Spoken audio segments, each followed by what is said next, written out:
नमस्कार, आप देख रहे हैं 24 समय न्यूज। सूरत शहर के रांदेर स्थित भारतीय स्टेडियम में सेलर यूथ क्लब द्वारा आयोजित 18वां रक्तदान शिविर सफलतापूर्वक संपन्न हुआ। इस शिविर में 200 यूनिट रक्त संग्रह करने का लक्ष्य निर्धारित किया गया था। यह आयोजन नोटरी अधिवक्ता आशीष भाई सेलर द्वारा किया गया था।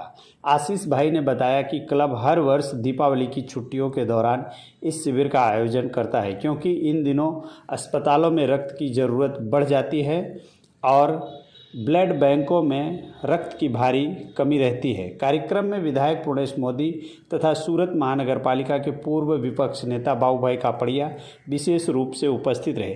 शिविर की शुरुआत दीप प्रज्वलित के साथ हिंदू परंपरा के अनुसार की गई।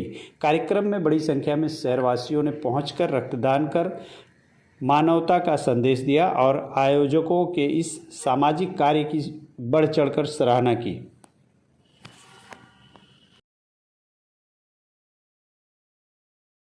आशीष सेलर एडवोकेट સંસ્થાનું નામ સેલર યુથ ક્લબ રાંદેર। આજે કઈ જગ્યા પર શું કાર્યક્રમ રાખવામાં આવ્યો? આજે ભાણકી સ્ટેડિયમ ખાતે સુરત રક્તદાન કેન્દ્ર અને સરદાર વલ્લભભાઈ પટેલ બ્લડ બેંકના સહયોગથી 18મો રક્તદાન કેમ્પનું આયોજન કરવામાં આવ્યું છે।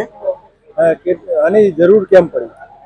આજે સુરત શહેરમાં છેલ્લા ઘણા દિવસોથી દિવાળી વેકેશન અને અન્ય કારણોસર ખૂબ જ અછત છે। રક્તની અછત હોવાથી સુરતની રક્તદાન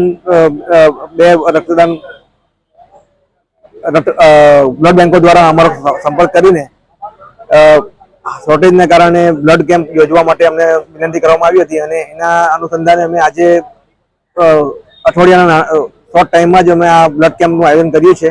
કેટલી બોટલના લક્ષ્યાંક સાથેનું આયોજન છે?